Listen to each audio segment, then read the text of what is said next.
بلوچستان کے شہر نوشکی کے علاقے احمد وال مل سے ہمارے گدروشیا پوائنٹ کے نمائندہ سیف ناز سملانی کی رپورٹ کے مطابق نوشکی زمیندار ایکشن کمیٹی کی جانب سے 13 نومبر بیلچہ لانگ مارچ کی تیاریوں کے حوالے سے شیخ حسین فیڈر اور ماککی فیڈر مل کا اجلاس زیر صدارت صدر زمیندار ایکشن کمیٹی نوشکی میر محمد اعظم ماندائی منعقد ہوا، جبکہ مہمان خاص ایگزیکٹو کمیٹی کے ممبر میر خورشید جمال دینی تھے۔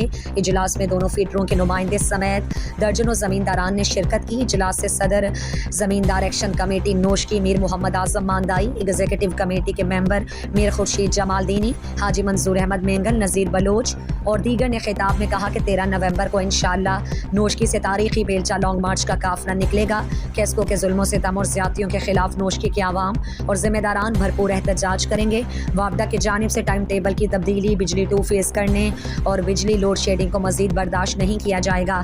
مل ماککی فیڈر اور شیخ حسین فیڈر سمیت نوشکی کے تمام فیڈروں کے زمیندار اپنے بزرگان کے ہمراہ 13 نومبر بیلچہ لانگ مارچ میں بھرپور شرکت کریں گے۔ اجلاس کے دوران مل ماککی اور شیخ حسین فیڈر کے لیے کمیٹیاں تشکیل دے دی گئیں۔ ٹرانسپورٹ اور دیگر معاملات کی ذمہ داری کمیٹیوں کے سپرد کر دی گئی اور 9 نومبر کے اجلاس میں دونوں فیڈروں کے کمیٹی سربراہان اپنی رپورٹ پیش کریں گے۔